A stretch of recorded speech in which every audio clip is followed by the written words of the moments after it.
विधानसभा के चुनाव का इतिहास। बता दें कि वर्ष 1977 में हटिया विधानसभा अस्तित्व में आया था। इसमें शहरी और ग्रामीण दोनों ही तरह के इलाके शामिल हैं। इसमें हटिया, हिनू, पंडरा, हरमू और धुरवा जैसे शहरी क्षेत्रों के साथ रातू व नगरी प्रखंड के ग्रामीण क्षेत्र का भी बड़ा हिस्सा आता है। शुरू से ही सामान्य रही विधानसभा सीट के पहले विधायक सुबोध कांत सहाय थे। उन्होंने जनता पार्टी के टिकट पर कांग्रेस प्रत्याशी को हराकर चुनाव जीता था। बता दें कि 1989 तक जनता दल के टिकट पर सांसद निर्वाचित होने तक श्री सहाय हटिया के विधायक रहे। वही 1990 में रामजी लाल शारदा जनता दल के हराकर भाजपा के विधायक चुने गए। बात करें 2000 तक की तो लगातार 3 बार चुनाव जीतने के बाद श्री शारदा 2005 में कांग्रेस प्रत्याशी रहे और रातू राज परिवार में युवराज गोपाल शरणनाथ सहदेव से चुनाव हार गए। युवराज के 2010 में हुए निधन के बाद से कांग्रेस को इस सीट पर कामयाबी नहीं मिली। साल 2012 का उपचुनाव आजसू के टिकट पर नवीन ने जीता था। 2014 में श्री जायसवाल जेवीएम से चुनाव लड़े और जीते। 2019 में उन्होंने भाजपा में शामिल होकर पार्टी को 14 सालों बाद सीट दिलाई थी। इस पूरे मामले पर वर्तमान विधायक भाजपा से नवीन जायसवाल का कहना है कि हटिया के क्षेत्र में हमारे कार्यकाल में विधानसभा क्षेत्र में विकास के अप्रत्याशित काम हुए हैं। एनएच से जुड़े हर गांव की सड़क को बेहतर बनाया गया है। सड़क और पुल पुलिया समेत सैकड़ों जगहों पर नाली का निर्माण किया गया है। शिक्षा को बढ़ावा देने के लिए रातू और नगरी प्रखंड में एक कस्तूरबा गांधी विद्यालय बनाया गया। बेहतर स्वास्थ्य के लिए रातू के उषा मातू टिकरा टोली में अस्पताल बनवाया गया। रातू सीएचसी को अपग्रेड कर 3 यूनिट मुफ्त डायलिसिस की व्यवस्था की गई।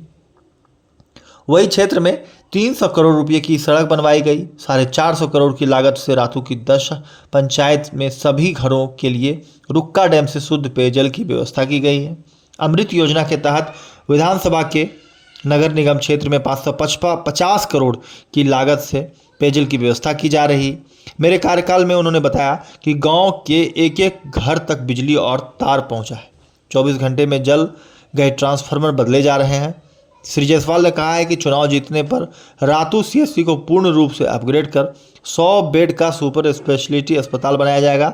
नगरी में भी बेहतर अस्पताल का निर्माण कराया जाएगा।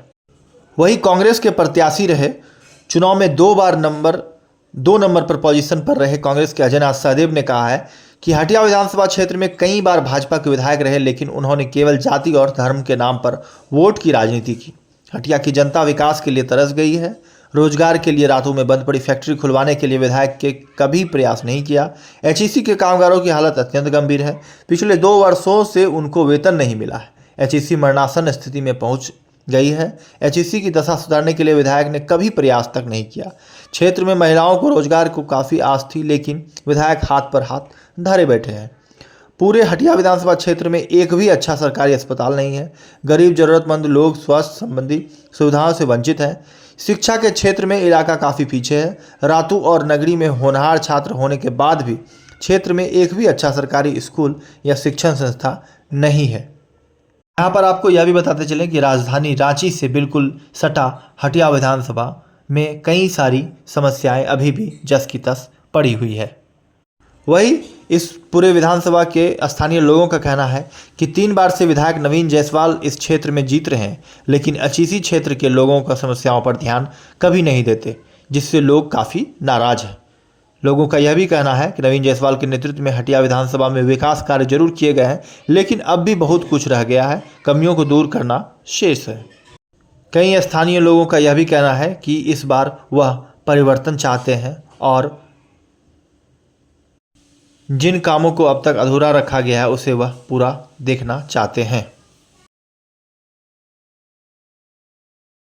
और ऐसे ही तमाम खबरों के लिए सब्सक्राइब करें हमारे चैनल जेके न्यूज नेटवर्क को और हाँ, बेल आइकन दबाना ना भूलें।